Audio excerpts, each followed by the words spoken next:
Shalom, I'm Nama Ru. This is my husband, Rabbi David Ru.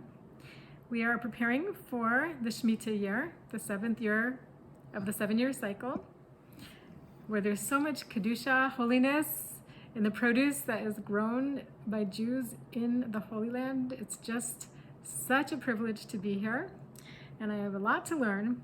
So we were talking last time about juicing, and that was talking about discarding our leftovers and peels, and we have to be very careful what we use and what we don't want to waste any of this sanctified, innately sacred food. So what happens if we want to make sauces? Well, sauces and pastes are a discussion that starts in the Gemara concerning brachos. Remember that we can learn from brachos to Shmita, to Truma, to Ma'aser Sheni. They're all connected. So the Gemara in brachos in Daf Laban Ches says, the Amar Rav Asi says, Ha tamrei shel Truma, if I have dates of Truma, muter l'sosa mehem trima, you're allowed to make trima with it. V'asar l'sos mehem shechar, but you're not allowed to make beer out of them. The hilchasa and the halach is tamre ve'avidnaihu trima, that I can make trima out of dates. Mevarchin alayhu brebri ha'etz, and the bracha I say over it is brebri ha'etz. My time. What's the reason? B'misayhu kaimei kidamikara. They're still there like they were originally. So what trima is apparently is I've taken the dates, removed the pits, and crushed them up together. But when I look at it, it's still apparently, Rashi is saying, looks like dates. Anyone looking at it would say, this is a date paste. And because anyone looking at it would say this is a date paste, the bracha remains brebri ha'etz. And the Rambam essentially says the same thing. But after he says I'm allowed to make this date paste, he adds, Kol ha'peros ein mishani nosem mibriyasan, but I'm not allowed to take fruit and change it from the way it was created. Chutz miseisim v'anavim vav, other than olives and grapes alone.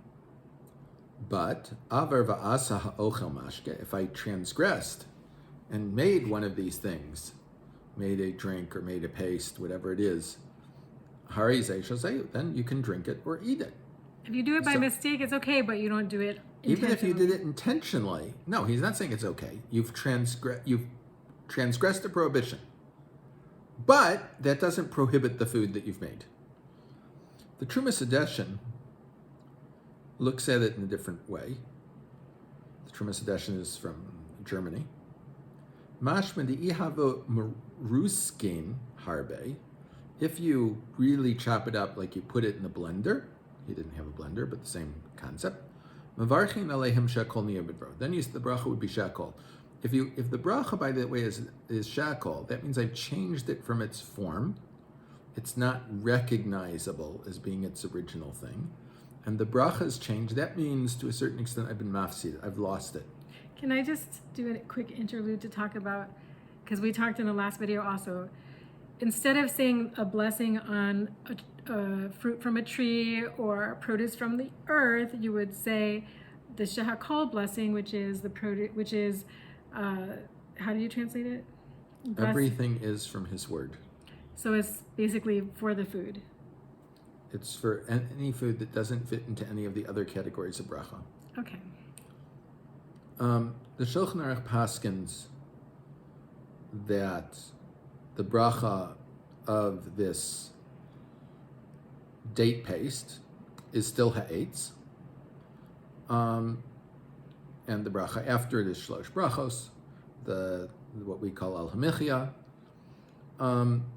because it's lo nishtanes. It hasn't been changed. Even though I've beaten it up and mulched it and so on, it's still the same thing. And therefore the bracha stays ha'etz, and therefore obviously I can do it on Shmita. The Rama says V'yesh omrim levarach alehem shakol. Some people say the bracha over it is shakol. V'tov lechush lechatchila levarach shakol, and it's good in the first instance to say the bracha of shakol. Remember, if you say a more general bracha instead of a more specific bracha, you fulfilled your obligation. If you say a more specific bracha when a more general bracha was required, you haven't. For instance, the bracha Brei Eats is who created the fruit of the tree. Another bracha Brei Adama is created the fruit of the ground. Fruits that grow on trees are also grown from the ground. So if I would say over a lemon or an apple, Brei Adama, I fulfilled my obligation. Even though you said the wrong blessing, because it still works. Because in fact it's true. What I have said is in fact true. Right? It does grow from the ground. The bracha is true, therefore I fulfilled my obligation. However, if I say over a tomato, Brei Ha'etz, who created the fruit of the tree, my statement is false, and therefore I haven't fulfilled my obligation. Since She'akol Niyeh B'Dvaro, everything is created by his word, is always true, therefore you fulfilled your obligation, whether or not this is the correct bracha. And for those who are totally new, we'll just say the beginning of the blessing is just praising God. Thank you for creating the fruit of the tree or whichever one it is. And the Rama continues, Aval im birech brei ha'etz, but if he said the bracha of ha'etz, yatsa, you fulfilled your obligation, ki ken nirei ikar, because this appears to be the actual halacha. Now the Mishnah Berurah discusses this, and he says, B'zei nichleku achronim, that the later authorities disagree with this entire situation of making a date paste. Yeshman sovrim dahayeshimrim lo palig ki'im. There are some that say that those that say that you should say the bracha of She'akol over it only agree with these. I'm not going to try and list them, but they're foods that are in Yiddish that I'm not sure exactly how to describe what they are. And he says, because they have completely been dissolved and you can't see what was there. But the Mechaber is talking a situation where even though I've turned it into a paste, it's very clear what's there. For the difference would be, for instance, I can make a tomato sauce where there is no remnant of any whole tomato left. So anyone looking at it wouldn't know whether this is a tomato sauce or a sauce made from red bell peppers, right? If you can't tell the difference, then obviously it's lost its primary bracha. From looking at it. Right. And therefore, the proper bracha would be She'akol, and you couldn't do something like this unless it was the primary use of this fruit or vegetable on Shmita.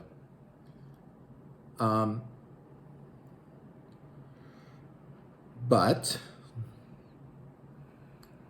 yesh mem shesovrim da'yeshim palig gam adin demechaber, and other people say no. He's disagreeing with the basic halacha, just like the Trumas Hadeshin says. Anything I mash something up and it becomes a blob instead of the form of a date, it loses its bracha. He's disagreeing with the simplest reading of the Gemara. And therefore, on all of these things, you have to say shekel. The Mishnah Berurah isn't actually giving us a real pasak here. However, in the next sifkatan, the next note he makes, he says that he seems to be saying that shesochatin osan merkechin osan, when you grind it up and you squeeze it, b'dvash v'tzukar, with honey and tsukar, which is of course sugar, mevarchim alehem shekel. Then you always say shekel. Kevin shem rusakim, because they're pasted, they're sauced. V'nemuchim ligamri, and they completely ve'avad mehem tzurasan, and they've lost their shape. Now, this may be slightly different than the other things we've been talking about, because when I grind it up, it hasn't. But now, can I use it in an ingredient in something else?